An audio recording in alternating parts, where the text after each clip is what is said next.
Jeffrey Epstein और Donald Trump, चमक, रहस्य और सत्ता की कहानी। मैनहट्टन की ऊंची इमारतों में सूरज की पहली किरणें जैसे ट्रंप के सुनहरे सपनों को छू रही हों। डोनाल्ड ट्रंप अपने चमचमाते सूट में कदम रखते हैं। हर जगह उनके नाम की गूंज है। हर पार्टी और हर इवेंट में लोग उनकी ओर देख रहे हैं। एक दिन उनकी नजर पड़ती है जेफरी एपस्टीन पर, एक रहस्यमयी आदमी जिसकी मुस्कान में कुछ छुपा हुआ था। ट्रंप ने हंसते हुए पूछा, तुम भी न्यूयॉर्क में नए हो? एपस्टीन ने जवाब दिया, हाँ, और लगता है हम अच्छे साथी बन सकते हैं। दोनों की दोस्ती जल्दी बन गई। ऊंची इमारतों, चमक दमक भरी पार्टियों, मॉडल्स और निजी जेट की दुनिया ने उन्हें जोड़ दिया। यह सिर्फ दोस्ती नहीं थी, बल्कि शक्ति, नेटवर्क और रहस्य का मेल था। ट्रंप और एपस्टीन अक्सर निजी जेट में उड़ते। उनके इवेंट्स में सिर्फ अमीर और मशहूर लोग आते। यह हमारी दुनिया है, डोनाल्ड, एपस्टीन ने कहा। हाँ, लेकिन केवल वही लोग इसे समझ सकते हैं जो यहाँ आते हैं, ट्रंप ने मुस्कुराते हुए जवाब दिया।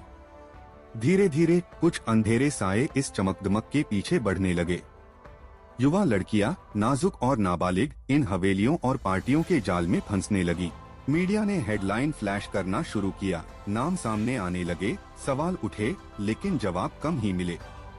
डीओजे ने कुछ FBI आरोप प्रकाशित किए और फिर उन्हें हटा लिया। कांग्रेस के लोग जैसे रो खन्ना और थॉमस मैसी उप अटॉर्नी जनरल से मिल रहे थे ताकि और सवालों के जवाब मिल सकें और पता चले कि कौन लोग एपस्टीन की पार्टियों में शामिल थे। MAGA बेस और पॉडकास्टर्स भी असंतुष्ट थे। रिपब्लिकन नेताओं ने सवाल उठाए और क्लिंटन परिवार को गवाही देने के लिए बुलाया गया। लोग चाहते थे कि सब कुछ सार्वजनिक हो और पीड़ितों को न्याय मिले। राजनीति और जनता की धारणा का खेल भी जारी था। वर्जीनिया ग्यूफ्रे जैसी लड़कियों की कहानी सामने आई। सिर्फ 15 साल की वह एपस्टीन की हवेली में आई। उसकी आंखों में डर और आश्चर्य था। एपस्टीन ने कहा, डरो मत, लेकिन उसकी आवाज में डर और सन्नाटा था। ट्रंप का नाम भी मीडिया में जुड़ गया। न्यूयॉर्क मैगजीन में उन्होंने एपस्टीन को बेहतरीन कहा, लेकिन कैमरे की झलकियों में उनके चेहरे के हाव भाव ने सब कुछ कह दिया। दोस्ती और चमकदमक के पीछे साया धीरे धीरे उजागर हो रहा था। 2007 में ट्रंप ने एपस्टीन को मार-ए-लैगो से बाहर कर दिया। अब तुम्हारा रास्ता मेरा नहीं है, उन्होंने ठंडे अंदाज में कहा। लेकिन मीडिया ने दस्तावेज, ईमेल और गुप्त रिकॉर्ड खोजे। एपस्टीन की दुनिया का अंधेरा धीरे धीरे सबके सामने आया। ट्रंप ने अपनी विदेश नीति और व्यापार समझौतों पर भी ध्यान दिया। भारत के साथ व्यापार समझौते हुए, टैरिफ 50% से घटाकर 18% किया गया। चीन अमेरिका संबंध जटिल थे। वोटर ID और सेव एक्ट की चर्चाएं चल रही थीं। FBI जांच और रिडिस्ट्रिक्टिंग ने स्थिति को और जटिल बना दिया। ट्रंप के चुनाव और मिड टर्म योजनाएं भी इस नाटक का हिस्सा थीं। उन्होंने कहा कि रिपब्लिकनों को वोटिंग राष्ट्रीयकृत करनी चाहिए, जिससे लोग हैरान हो गए। 2019 में एपस्टीन गिरफ्तार हुआ। जेल में उसकी रहस्यमयी मौत ने दुनिया को हिला दिया। लोग सवाल उठा रहे थे, क्या यह हत्या थी या आत्महत्या? ट्रंप ने खुद को आरोपों से अलग बताया, लेकिन एपस्टीन की गुप्त दुनिया का असर उनके चारों ओर बना रहा। हजारों दस्तावेज और ईमेल सामने आए।